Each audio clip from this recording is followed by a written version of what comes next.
Isantako ithi sengathi babhiqwa ngobende inyama bengayidlile abashayeli bamatekisi kulokhu.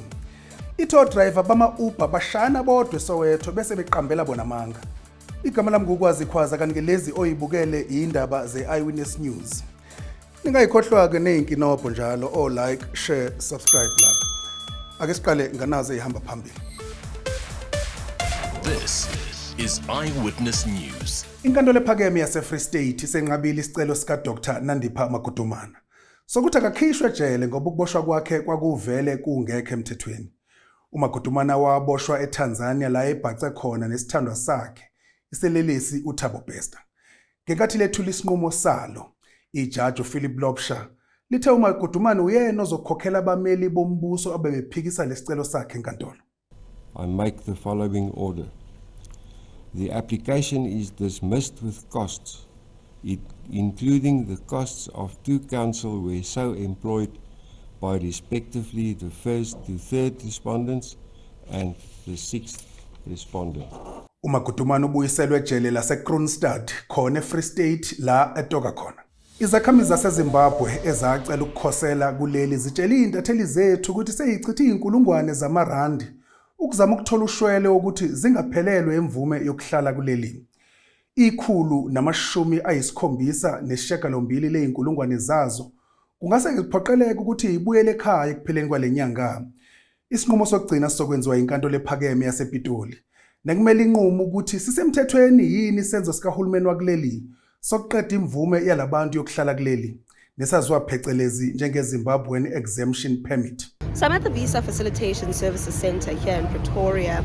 It's a center run by Home Affairs, and this is where most Zimbabweans started the process of applying for alternative permits after the announcement that the Zimbabwean exemption permit would be discontinued. We have been following the story of a woman who's been in South Africa for 15 years now, never been back to Zimbabwe. She works as a teacher, a nursery school principal in Johannesburg, and she too has been looking for ways to apply for a regular work permit. It's been over a year since she started that process, 18 months to be exact, and she eventually learned that she can apply for a waiver, which is what she applied for in September last year. However, 9 months on, she's still waiting to find out what's going on with her waiver application. Her name is Stella Makande. Hi Stella, thank you so much. Hi, Thank you for allowing me to go on this journey with you. I mean, we were here bright and early this morning, before 7 a.m. and you've now been told what by officials here at Home Affairs? We went into the inquiries and they told me that they are not entertaining any inquiries pertaining to the waivers, so they sent us back. They said we have to wait for a communication via email from the Department of Home Affairs. But of course we do know that you have what, less than a month now before the expiry of the permit, depending on what happens in the Pretoria High Court. Are you at all anxious? Very anxious. You can't make any plans. You just have to wait and just hope for the best. And what does going back to Zimbabwe after 15 years mean for you? I mean, what are you going back to? Going back to Zimbabwe is going back to nothing, because when I crossed the belt I was hoping for greener pasture and a home for myself and my son. So we know that the Pretoria High Court has a matter before it. It's yet to make a ruling on this matter around the discontinuation of the ZEP. We know that civil rights groups have taken government to court to stop them from discontinuing the ZEP. Government is insisting and they're forging ahead, saying all Zimbabweans on the ZEP should find alternative ways to regularize their stay. We keep you in the loop right here on EWN. We will be following Stella Makande's story until we learn finally what her fate will be as she seeks other ways to regularize her stay here in South Africa. Eyewitness News in Brooklyn, Pretoria. Kanti eThekwini khona bekuvele ngaphambi kwenkantolo kaMantshi yakhona abalisa ababili abasolwa ngokuthinteka ekuthunjweni nokubulawa kukaThisha waseMangosuthu University of Technology. uShandwarika oneminyaka eyama-61 wanyamalala mhla ziyama-28. Isidumbu sakhe sitholakala eNanda Dam ngomgqibelo. Nangu umntungwa nombiko. Bavele kafushane abasolwa ababili abasolwa ngokubulawa ekade efundisa e-University of Technology yaseMangosuthu eMlazi. Kuthiwa ke laba ababili uSihle Mkhize lo Siyabonga Maye ibona abathumba ilecturer yalesa sikole ekuthiwa-ke uShanlan Dwarika wathunjwa engaphandle kwebhizinisi lakhe mhla zu-28 kuMeyi. Kuthiwa isidumbu sakhe sitholakale ngale mpelasonto sidindilize phambi kwe-Inanda Dam north of Durban. Amaphoyisa athi-ke kulindeleke ukuba kuboshwe omunye umsolwa obandakanyeka kulo leli cala. Leli cala-ke selihlehiselwe ukuthi kuye enkantolo evekini elizayo ukuze amaphoyisa akwazi ukuqhubeka lamabaso eThekwini. Usosesheni wamatekisi iSantaco ithi kungenzeka ukuthi bahlaselana bodwa abashayeli bamatekisi abizwa ngomakhalekhukhwini lokhu ekuthiwa ama-Uber ngoba sekunenqwaba yawo angekho emthethweni.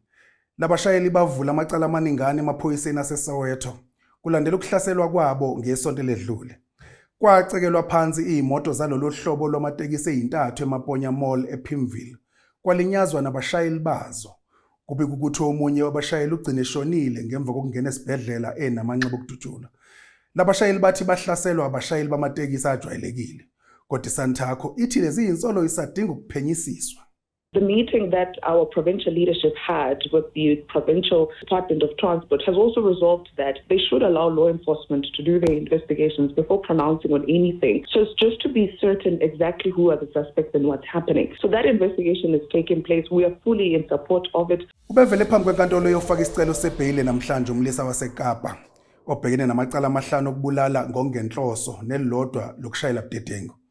Lokhu kulandela ingozi yeveni elalishayelwa elomlisa elayisha izingane zesikole enzeke eMitchells Plain ngesonto ledlule. Khona namhlanje bekunenkonzo futhi yesikhumbuzo yenye yezingane ezashona. Nayi intatheli yethu uNtuthuzelo. Mourners at a memorial service for 8-year-old Katlego Banga have described him as a child full of life. He's one of the 5 learners who died in a tragic accident in Mitchells Plain last week Tuesday. It's believed that a bakkie transporting them to school rolled multiple times and hit a traffic light. Katlego's aunt Mildred Mtugiswa says losing a child at such a young age still cuts deep for them as a family. She says they don't blame the driver for what happened and have forgiven him. The case against the 56-year-old driver has been postponed again today to next week Thursday for bail application and further investigations. Nduthuzelo Nene, Eyewitness News, Mitchells Plain. Nakho kunye okwenzekile namhlanje.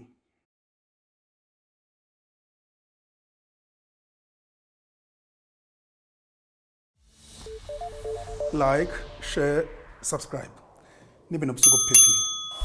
Eyewitness News, in touch, in tune, and independent. For the latest, log on to ewn.co.za or ewn.mobi.